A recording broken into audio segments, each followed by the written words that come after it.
utility room to decorate. It's just been redone. Toilet's been taken out and there's a floor being put in. I think there's a washing machine going there.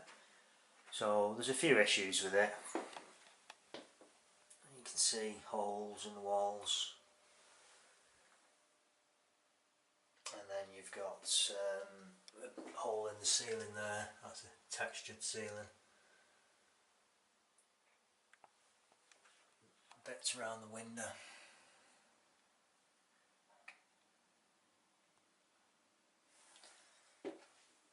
So the tiles are new as well, actually. So one of the first things is put a dust sheet on this top. And then I'm going to take the light down and release the rows at the top there. You don't want to paint around them, so easy just to unscrew. Put dust sheets on the floor. Have a bit of a dust sheet outside the door here. The door's getting replaced. So in here, first of all, I do all the preparation, get all the filling done, and then there's a paper going on the walls, which is a super fresco tough text. It's very light pattern to it. It's like lining paper almost, but with a very light pattern in it, and it's good stuff. So that's going on here. So what I'll do is I'll show you all the materials as the job's going through and what you need to do as well. Some of the equipment and materials you'll need to do this job. Starting with the paste bench there, what everything's on. Dust mask, bucket, cloths, PVA, powder filler, some foam, newspaper, bin bags, different grades of sandpaper, different screwdrivers, mixing board for my powder filler, different brushes, some synthetic and some pure bristle. That's my flat brush. My shave hook, some scrapers, and then my filling blades. I mean, they come in handy for quite a lot of things, they do. Your papering kit, you'll need this. Overalls are important, and your paint as well. Got some for the radiator, got some for the woodwork, and I've got some for the ceiling and walls because it's all going white in there. Okay, that's some of the stuff you need. I'll show you the process. First of all, dust sheets down, top's covered up, so I'm going to take the light shade down and unscrew the rows.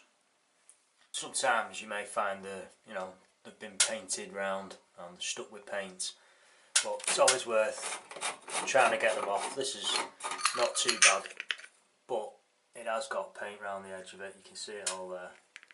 It's all grubby. So I'm going to clean that off. Best way usually is warm water, warm soapy water with a cloth, and hold the cloth on it in places and it soon warms up and comes off. I mean, sometimes you can just scrape it off with your fingernail, and it's not too bad, it's coming off. Put a bit of water on that and it'll come off in no time. Worth doing to make the job better. And always dust out and give that a clean inside. Give it a quick dust round. Quick look round this room. A couple of things I've noticed straight off from my preparation is there's a little bit of wallpaper left on down there. Someone's missed that. There's also round the radiator all little bits of paper you can see still left. Now the radiator's not getting removed. I'm just actually papering around it. Customer's not too fussed. So, and to be honest, it's sometimes best just leaving them because you can cause problems, especially if the thermostats or the joints are old.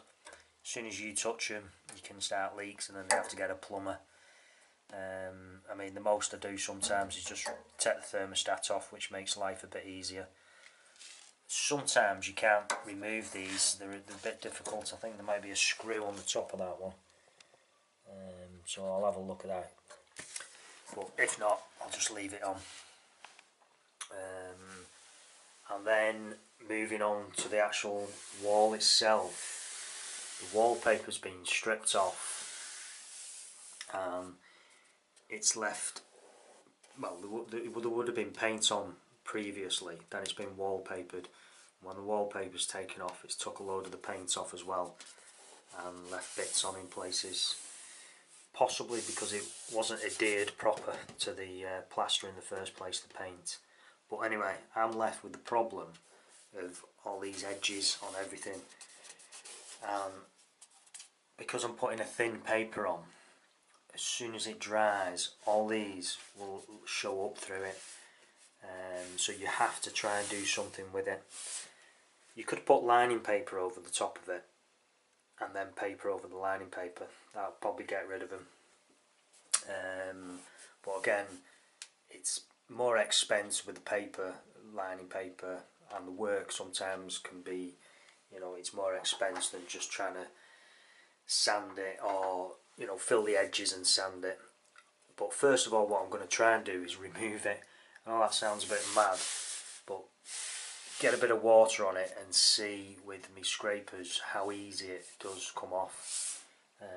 So what I'll do then is remove all the small bits, leaving some of the large bits, so then all I've got is round the edge to fill, which then will cut down on the amounts I have to remove.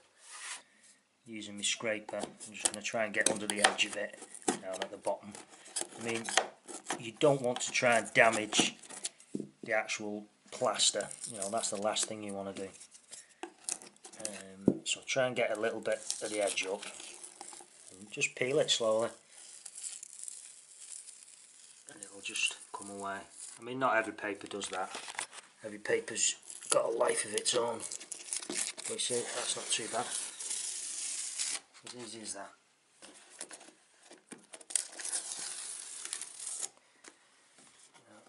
Even just getting my finger under the edge of it there, it comes off quite easy. You know, but tease it, like, sometimes don't just rip at it, because it just rips easy. If you tease it up, you can get larger bits off without just pulling at it and pulling a small piece off.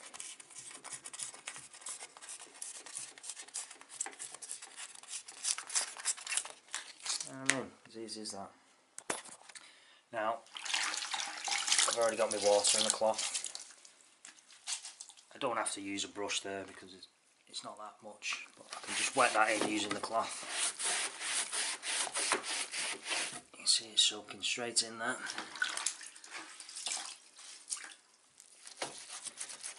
You want to go easy with how much water you put on things. You don't want to be getting it everywhere. You can allow this to soak for a couple of minutes, and then you can soak it again, and it should literally just fall off, which I'll show you that in a couple of minutes. The thing you want to do is always try to make sure you put your rubbish in a bin bag. You don't have to do it straight away, but every now and then have a clean up. I mean, I'm only doing a small bit here, so straight in the bin bag so I'm not walking it about and making more of a mess. But if you're doing a large area, what you'll do is strip a certain amount, stop, clean up, and then carry on. Right, this has had a couple of minutes soaking, so let's see what happens. You know, as easy as that.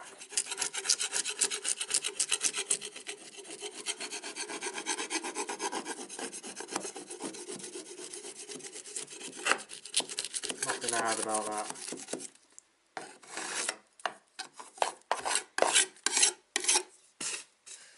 There you go.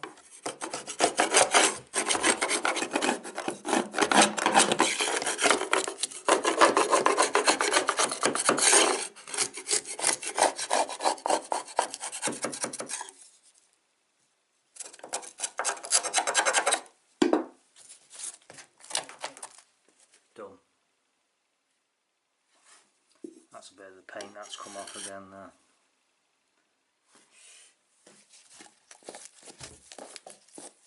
Clean up.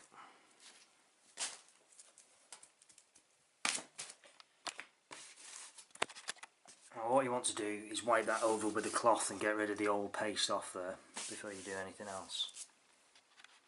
Behind the radiator you can only do your best.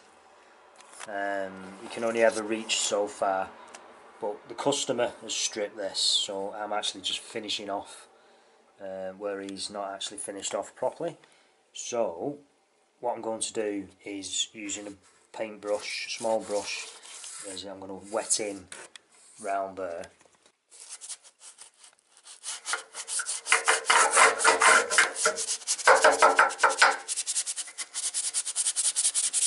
So again, wet it in. You can wet it in a couple of times, allow it to soak over a few minutes, and then beginning to scrape it off. You need to try and scrape off as much as you can.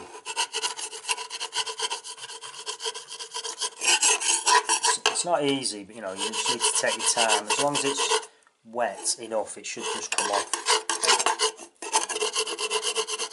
Not every paper's the same, so sometimes you'll find it won't come off. And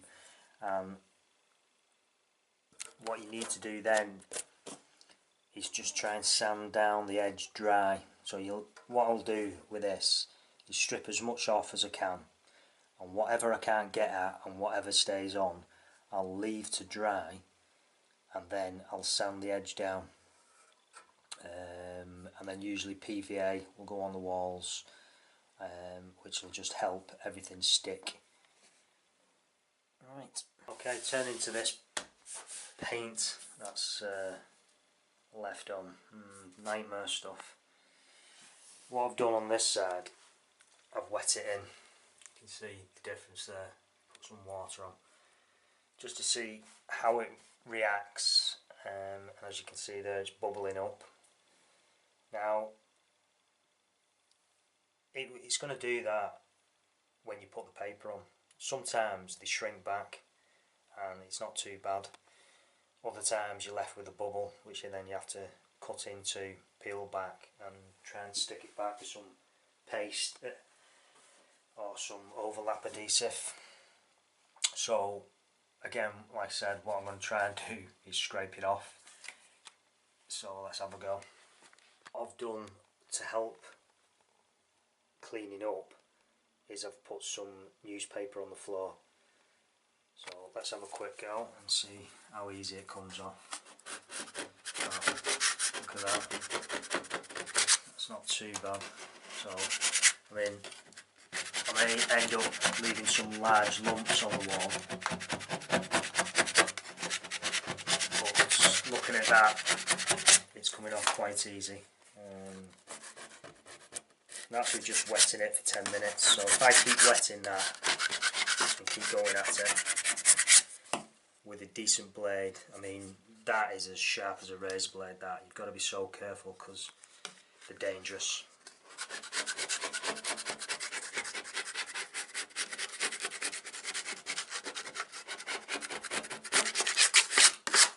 Now, it may take, what, a couple of hours, but what it's going to save in having to fill any edges or bother sticking any paper back, it's going to save some time in the end.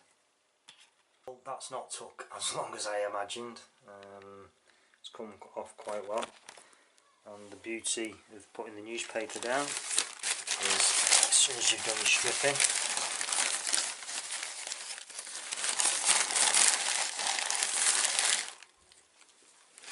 straight in the bin bag, and there's less cleaning up to do. Now obviously some of you out there might be thinking about peel stop and other methods. Now you can use other methods, especially on large areas, because this is only a small room, so it's, you know, it's not bad doing this. It's not going to take that long, but over a large area it could take hours. So, you know, it's not easy, because even on a large area you're still going to have to wash down the wall if you've stripped paper off. because you've got all the old paste on the wall, so you're going to have to clean off the old paste with a scraper. Now you can see that gathering there. Now you have to remove all that. That's the old paste. Alright, now if you don't remove that before putting your peel stop on or painting, you're going to cause yourself so many problems. So once you've wet it in and scraped it off like that, you need to wash it off with a cloth and then let it dry and sand it. Probably still put a sealant on the PVA, and it should be okay. I've stripped off all that paint that I can get rid of. The rest I'll just put a little bit of polyfiller around the edge to smooth it off.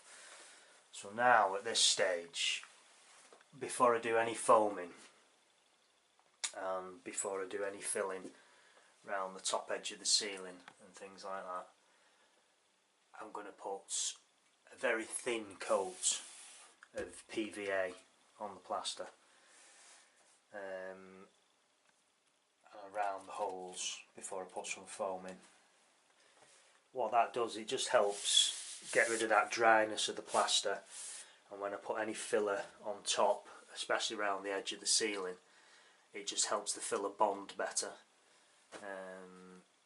So what I've got is my PVA, 2 buckets, some clean water, cloth, and a 3-inch brush to put the PVA on the wall with. So what you want to do, pour yourself some of that out. You only need a little bit for in here. You can always mix some more if you run out.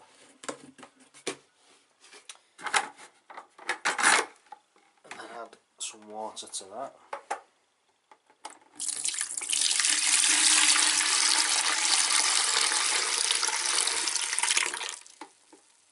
That's possibly plenty for in here. You can see that's really thin now. Let's stir up.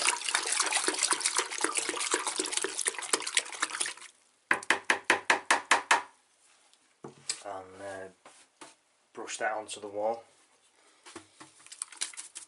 And you'll see here that's actually soaking straight into the plaster. It's not sitting on top of the plaster at all. So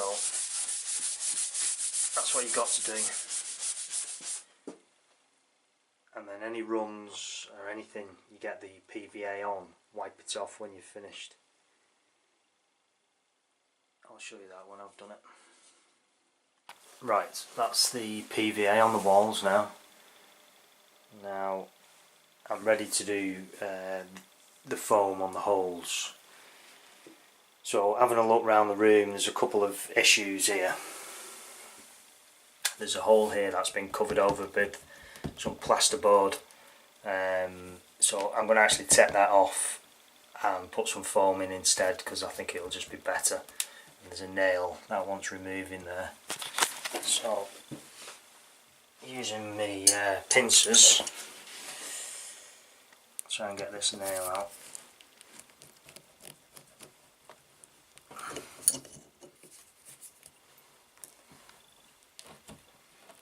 Quite a tough one that, so what I'm going to do is use a scraper to hold against the wall and then use my pincers on it, or get my claw hammer on there. This is the same principle, even if you was using a claw hammer, you'd want to try and protect the wall, the plasterboard, because it's actually bowing in every time you try and pull the nail out. So using the scraper to protect the wall gives you better leverage on it. That's a solid nail. The claw hammer's going to be needed.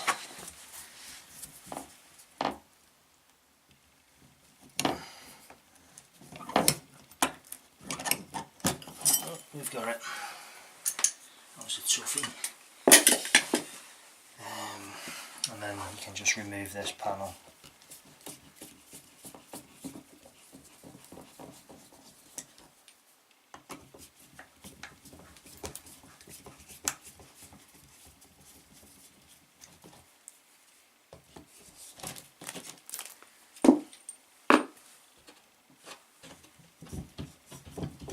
See what I mean? There's a loose piece of wood around the back of there, and that's what that was attached to, and it's just not going to sit right. So that's a lot better now like that. Once the foam goes in there, it's going to make everything a lot more solid. Just get rid of some of them loose edges. And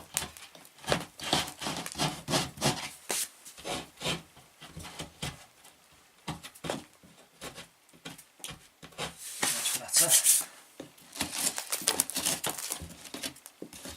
I mean, sometimes you have to take things back to a sound edge and neaten them up a bit, you know.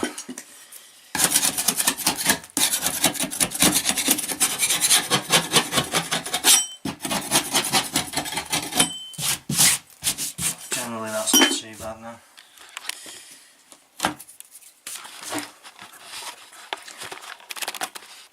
So if I put some PVA around that now and then build it up with foam, within an hour that's dry, I can cut it back, put my filler over the top, and it's ready for the next stage. Again, just you need to clean off some of these holes around the edges a little bit so they're a lot neater.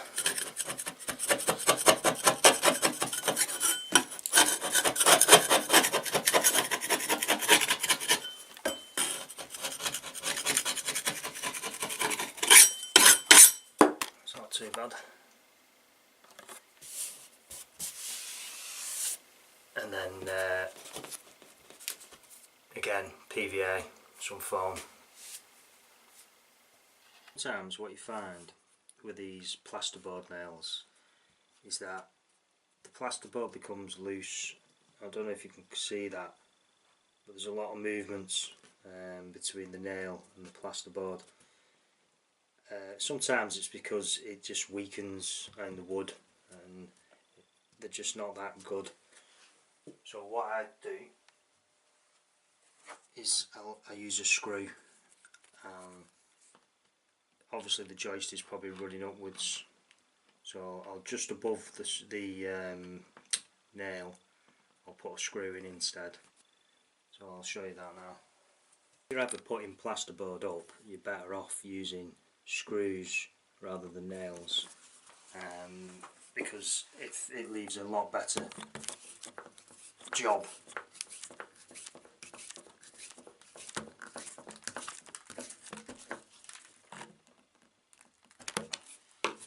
And always make sure you go below the plaster. You don't want the screw head proud. You want to be able to fill over the top of it.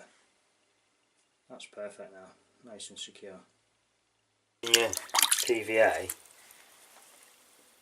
wet in round the holes.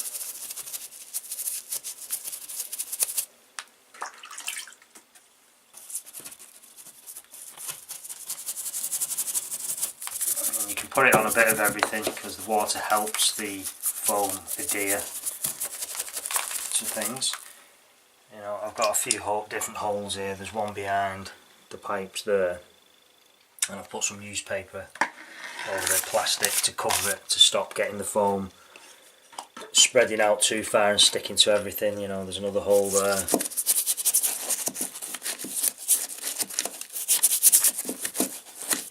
There's one down there.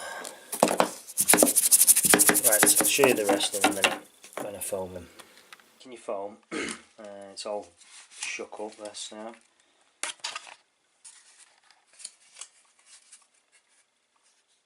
Start, and you know, you've got to take your time. You don't want to just be allowing this to get out of control.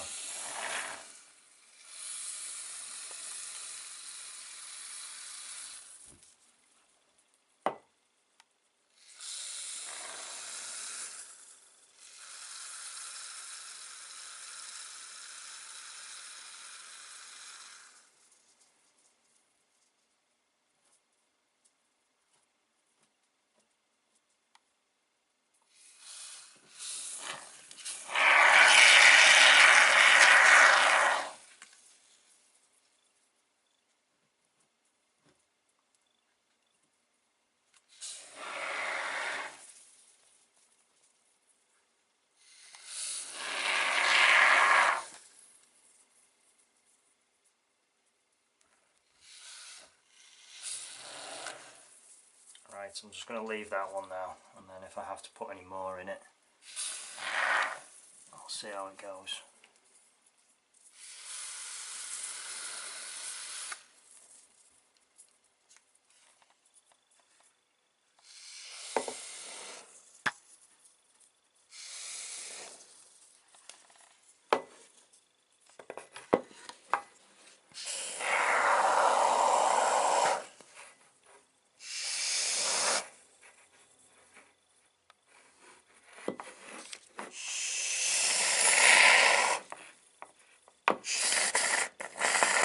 It's actually running out, this gun now, so it's actually just run out there. Right, so I'll show you what they look like once they've expanded. Okay then, that's the foam dried. I'll give you a quick look round some of the bits that have been done.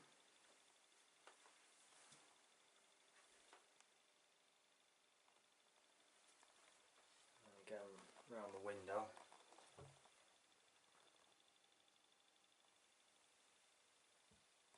It saves so much time, this does, it's unbelievable. I mean, this is only took an hour to dry.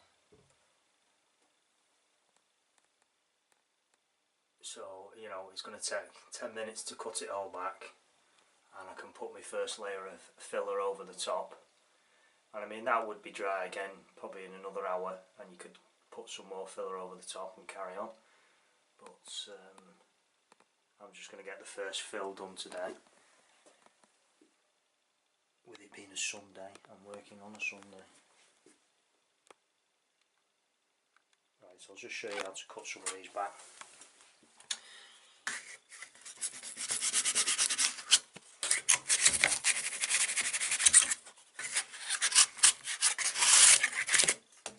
There you go, as easy as that. Ready for some filler.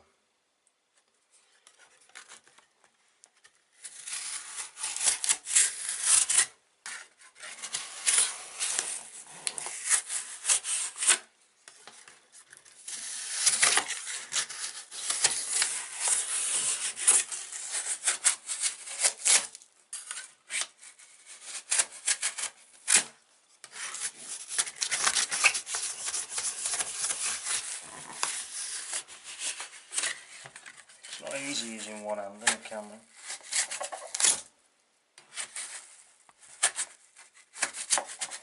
Come on, we need to cut it.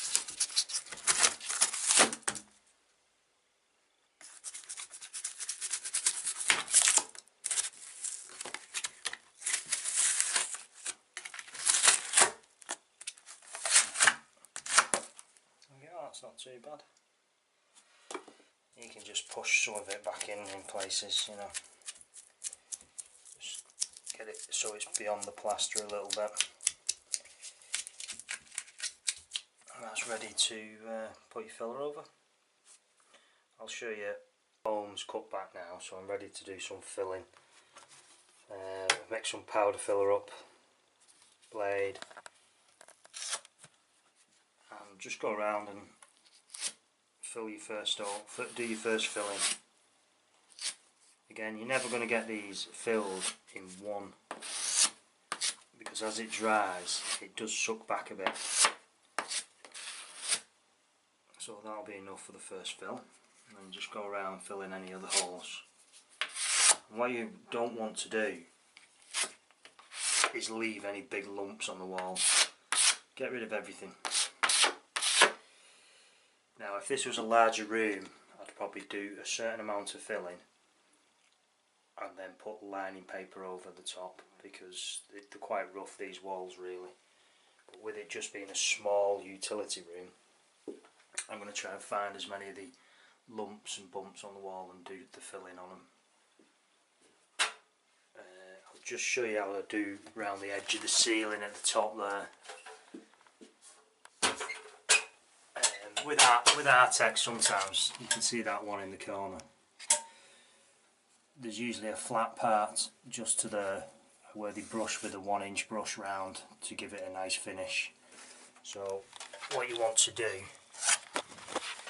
is, using your filler, I'm going to put a bit on that hole there, So the first part of the hole to about there is flat, and then obviously you have to put a bit of texture on the next bit. I'm using my smaller filling knife.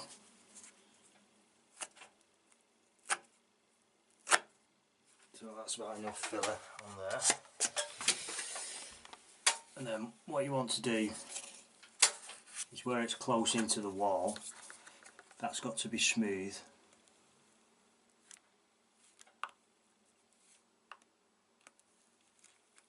And then when it comes out to the ceiling part there, you need a bit of texture on it. Now, I'm only doing this to give you a slight demonstration. But basically that's it. And what I'm going to do is soften up any of those sharp edges. So you have a flat bit against the wall, and then you come out to your texture. And then along the rest of it there, what I do is I use my finger. Now I get some polyfiller on my finger and just rub along. Right? And then what I do is take any sharp edges off against the wall and the ceiling. So then when it comes to do any sanding, once that's dry, there won't be half as much sanding to do because all the fat edges of polyfiller have gone. And that's how I'll fill around the hole of the ceiling using my finger. It's the best way really, because using a filling knife it's difficult because the ceiling deviates so much in places that your finger can follow it a lot better and you end up with a nicer edge. That's the part one done, all the preparation. So really it's ready for a second fill, and then it's ready for its paper. So what I'll do is I'll show you putting the paper up.